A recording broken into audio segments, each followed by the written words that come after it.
Talk to you about my 220 stabilizing system. It's crazy expensive, gonna cost you a lot of money. Old muskrat stretchers. Cut the very bottoms off, that's all I'm doing. If you watched any of my videos last year, you saw I cut a fair amount of coon in 220s. I run pogo anchors for everything, and I'll kind of show you how I do that, but right now I'll kind of show you how I do that with my 220s. I always do the second notch just for that little bit more added power. Get up here and I'll show you. You know, as I just showed my say you want to be a trapper issue, that's how I do my trigger configuration. Now I'll take that muskrat stretcher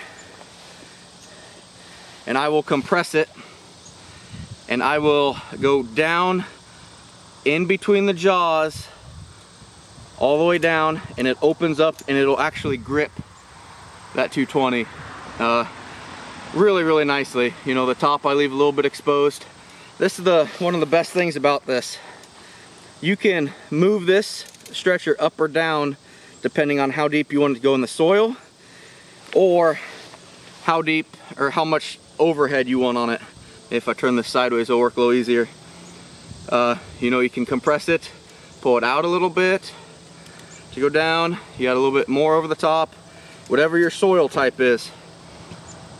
Now what I'll do is I'll come up to that trail, my beautiful artificial coon trail here, and for this I want it a little deeper. You know, you're keeping that 220 at the angle, a 90-degree angle to what your terrain is. So this is a pretty steep little hill. I'm not gonna put it straight up and down, I'm putting it at the angle. How I do it, put the springs up, put it down in here, and twist it sideways, and it'll almost make a nice little cubby for it. Man, it's been a long time since I've done this. I'm getting excited for this. Fall's coming. Push it down in there a little ways. Okay. Then I take my safeties off, which I'm not right now, but you take that grass, you know, put up over the springs now, or however you want to do it. But the best part about this that I found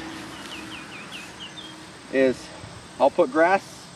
You can take this grass, actually it's right here, and you can fold it underneath that muskrat stretcher. Okay, you can put it from either side to make that funnel. I'm gonna get the camera off here and kind of show you what I'm talking about. Does everybody see that? That grass coming through the top of that rat stretcher, it forces their head down. You know, I've used stabilizers and stuff like that before. Never really cared for them too much. I mean, they worked for sure, but I've had a lot of people reach out and ask me exactly how I'm doing these, and that's it, you know. And you can put this, you can put it upside down with the trigger on the bottom. It doesn't really matter. One thing that is a little different that I like about this versus, say, a stabilizer or something. Let's go ahead and get him pulled out and move somewhere you can see him better.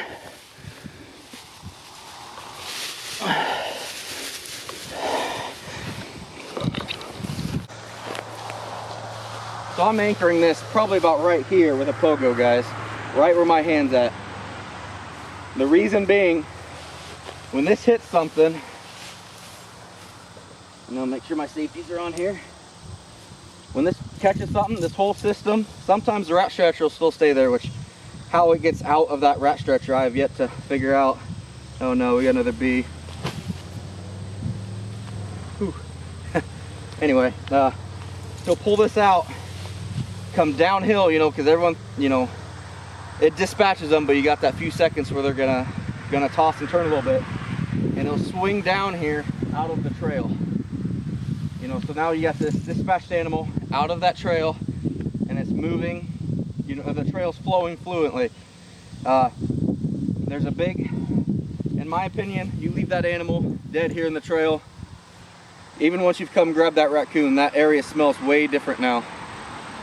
And now that next animal coming up that trail, you know, I look at it as they're going from A to B. It's like, you know, they're looking for food or headed towards somewhere. Their senses might not be fully keen, but all of a sudden they hit that smell of what I would call a smell of death or a dead animal right there, and all of a sudden all their senses pick up. You know, it's just like you when you spot something that shouldn't. You know, if someone knocks at the door at 8 o'clock at night and you don't expect anybody, every sense in your body is alerted. You know, your eyes get keener.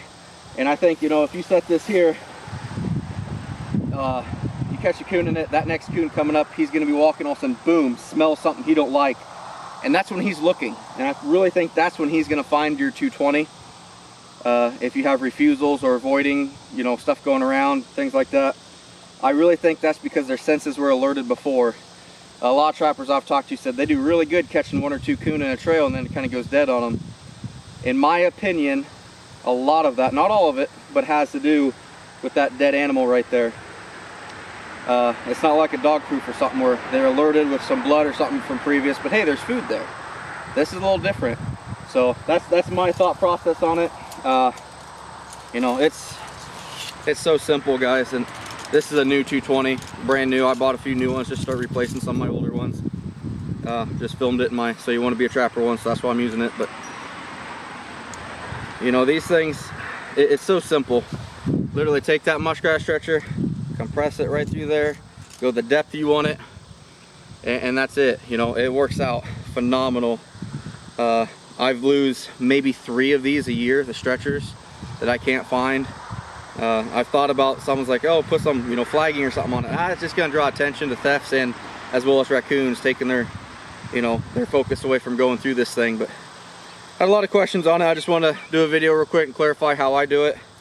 As far as I know, I'm the only person that uses it, but once I've told a few people, now I've had several people say, oh, so-and-so's done that before, and maybe they have. And so I can't exactly say I'm the 100% first pioneer of it, but anyway, that's what I got for you today, guys.